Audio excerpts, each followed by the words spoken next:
நான் இந்த big Boss show வந்து பார்க்குறதில்ல. ஆனா ப்ரொமோவ பார்ப்பேன். இந்த ப்ரொமோல வந்து பார்த்தீங்கன்னா, பார்வதி தான் டாமினன்ட்டா இருப்பாங்க. அட்லீஸ்ட் ஒரு 70% இல்லன்னா 80% இல்லன்னா 90% கூட சொல்லலாம். ப்ரொமோல வந்து அவங்க தான் அதிகமாவே இருந்தாங்க. ஆனா அவங்களுடைய சென்ட் ஆஃப் வந்து பார்த்தீங்கன்னா, அவங்கள வந்து பிக் பாஸ் வந்து சுத்தமா மதிக்கவே இல்ல. And no proper sent off and அவ்வளோதான். ரெட் கார்டுனாலே இந்த மாதிரி தான். ஆனாலும் இவங்க நிறைய கன்டென்ட் கொடுத்தாங்கள்ல இந்த பிபி சீசனுக்கு.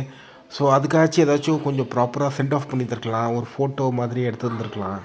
ஆனால் எதுவுமே இல்லை.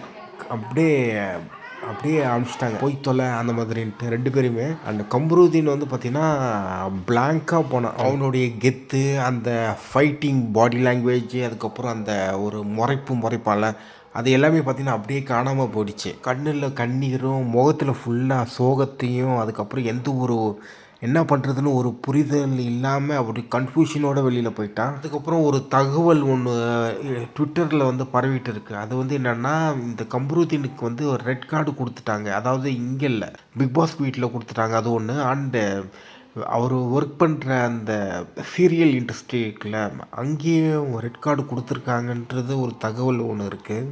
இவங்க 2 பேருமே இனிமேட்டுக்கு மறுபடியும் இந்த பிக் பாஸ் ஹவுஸில் விசிட் பண்ண முடியாது. இப்போது எக்ஸ் கண்டஸ்டன்ட்லாம் உள்ளே வந்து விசிட் பண்ணுவாங்கள்ல, லைக் திவாகர், வாட்டர்மெலன் ஸ்டாரு, அதுக்கப்புறம் கலையரசன், அந்த மாதிரி ரீவிசிட் பண்ண முடியாது. அண்ட் இவங்களுக்கு சேலரி வந்து ஃபுல்லாக கொடுப்பாங்களான்றது ஒரு டவுட்டு தான். ஸோ இதுதான் பிக் பாஸ் ரூல்ஸ் பிரகாரமாக அந்த ஒரு கண்டஸ்டண்ட் வந்து அவங்களா எவிக்ட் ஆகி வெளியில் போயிட்டாலோ, இல்லை ஹவுஸ்மேட்ஸுக்கு ரெட் கார்டு கொடுக்கப்பட்ட நபராக இருந்தாலும், இல்லை சூசைட் அட்டெம்ப்ட் பண்ண நபராக இருந்தாலும், அப்புறம் உள்ளே இருக்கிற ப்ராப்பர்ட்டிஸ் எல்லாம் உடச்சி டேமேஜ் பண்ணி அந்த மாதிரி ஏதாச்சும் பண்ணியிருந்தாங்கன்னா, மோஸ்ட்லி வந்து பார்த்திங்கன்னா சேலரியில் கை வைப்பாங்க. ஸோ மோஸ்ட்லி வந்து சூசைட் அட்டெம்ப்ட்டு, அதுக்கப்புறம் அந்த ரெட் கார்டுனா, அப்புறம் கண்டஸ்டண்ட்டாகவே வெளியில் போனால் மோஸ்ட்லி சேலரி கொடுக்க மாட்டாங்க. ப்ராப்பர்ட்டி டேமேஜ்னால் சேலரியில் கை வைப்பாங்க, கம்மி பண்ணுவாங்க. ஸோ இது ஒன்று. அண்ட் இவங்களுக்கு வந்து மோஸ்ட்லி வந்து சேலரி கொடுக்க மாட்டாங்கன்னு அப்படின்ற ஒரு தகவல் தான் வருது.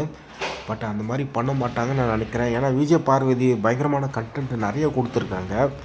ஸோ அதனால் எனக்கு அவங்க ஃபேன்லாம் கிடையாது. அவங்களுக்கு எனக்கும் சம்மந்தமும் கிடையாது. ஸோ சொல்கிறேன், அவ்வளோதான்.